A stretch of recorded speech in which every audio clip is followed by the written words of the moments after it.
Selamat datang kembali di sesi kita. Kali ini kita mau coba gali lebih dalam satu hukum spesifik dari buku Robert Greene yang terkenal itu ya, The 48 Laws of Power. Iya, betul. Kita fokus ke hukum ke-23. Konsentrasikan kekuatan Anda. Nah, sumber kita ini kutipan langsung dari bukunya. Mari kita coba bongkar bareng-bareng apa sih inti hukum ini dan relevansinya buat kita, buat Anda semua. Benar sekali. Ini intinya sih soal kenapa intensitas itu seringkali ya jauh lebih kuat dampaknya daripada sekedar keluasan atau nyebar kemana-mana gitu. Apalagi di dunia sekarang kan banyak banget distraksi, terus kita dituntut multitasking. Nah, kemampuan buat fokusin energi ini, wah, bisa jadi keunggulan strategis yang gimana ya, luar biasa gitu. Bukan fokus biasa, tapi konsentrasi kekuatan. Oke. Coba kita mulai dari kutipan kunci dari Carl von Clausewitz yang ada di catatan kita nih. Dia bilang, tidak ada hukum strategi yang lebih tinggi dan lebih sederhana daripada menjaga agar kekuatan terkonsentrasi. Clausewitz ya. Prinsip pertama adalah bertindak dengan konsentrasi penuh. Wah, ini kayaknya ngena banget ya. Mengingatkan kita buat berhenti nyoba kerjain semuanya sekaligus. Saya jadi mikir, seberapa seringnya kita ini tanpa sadar malah nyebarin energi kita. Tepat. Dunia modern ini kan seolah-olah narik kita ke segala arah ya. Nah, Greene lewat hukum ini dia bilang kalau kekuatan sejati itu justru datang dari ngelawan kecenderungan itu. Melawan arus ya? Iya, Anda perlu nemuin satu semacam titik tumpu gitu.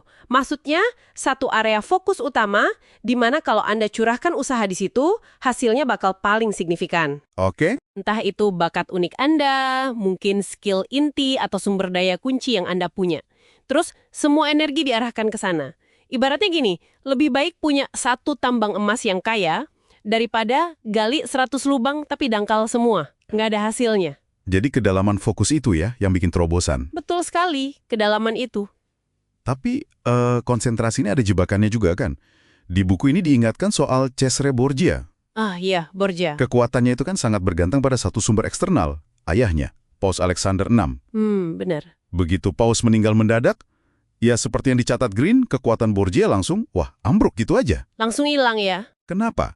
Ya karena fondasinya bukan punya dia sendiri kan, dan dia udah keburu bikin banyak musuh di mana-mana. Ini pelajaran penting banget sih soal, ilusi kekuasaan. Kelihatan kuat, tapi ternyata rapuh kalau fondasinya bukan punya sendiri. Itu poin yang krusial banget.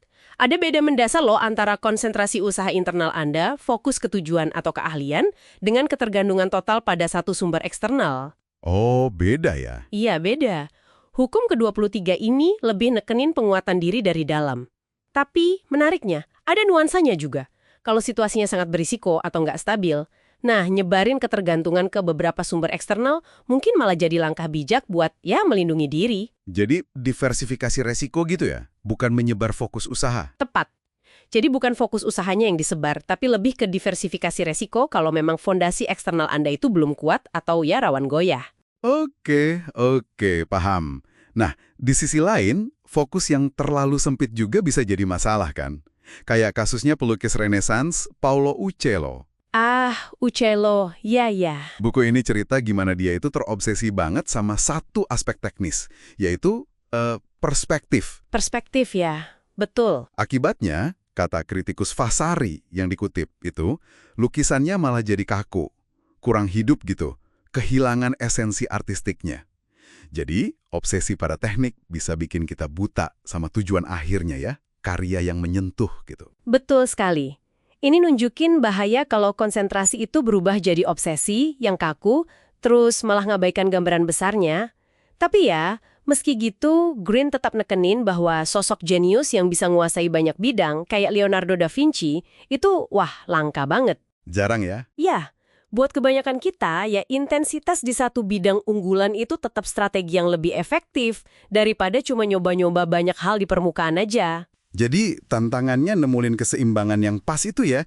Gimana caranya kita bisa pusatin energi di titik terkuat kita, tapi nggak jadi kaku kayak Uccello atau malah terlalu bergantung pada satu jangkar eksternal kayak Borgia tadi.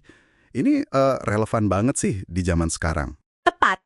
Kuncinya nemuin sweet spotnya itu.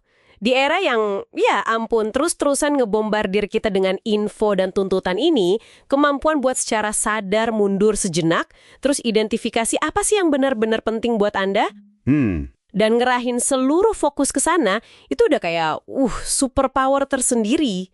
Ini soal milih kedalaman, bukan cuma sibuk atau luas, tapi dangkal. Ini tentang mengarahkan energi Anda ke titik yang paling ngasih daya ungkit. Oke, kalau kita tarik benang merahnya nih, dari obrolan kita hari ini, berarti inti hukum ke-23 ini adalah kekuatan sejati itu lahir dari konsentrasi. Iya. Jangan biarkan energi dan perhatian kita tersebar terlalu tipis.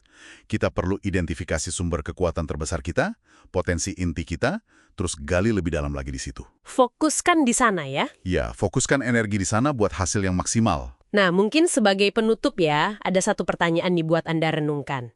Dalam hidup atau pekerjaan Anda sekarang, kira-kira di mana ya pusat gravitasi Anda? Pusat gravitasi. Iya, maksudnya area inti yang kalau Anda perkuat, itu bakal narik sukses di area lain juga.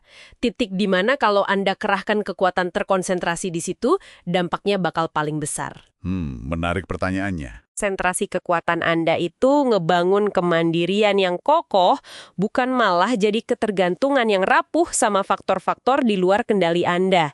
Mungkin itu bisa jadi bahan renungan